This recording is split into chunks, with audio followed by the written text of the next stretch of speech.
સેશનમાં મહત્વના પ્રશ્નોની ચર્ચા જોઈશું। હૈદરાબાદ કયા ઓપરેશન હેઠળ ભારત સંઘમાં જોડાયું? ઓપરેશન પોલો હેઠળ। ગાંધીજીની હત્યા કોણે કરી? નથુરામ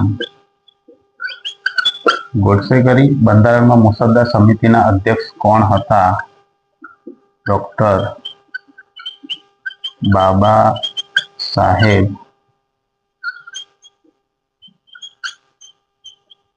આંબેડકર। બંધારણ સભાના પ્રમુખ કોણ હતા? ડોક્ટર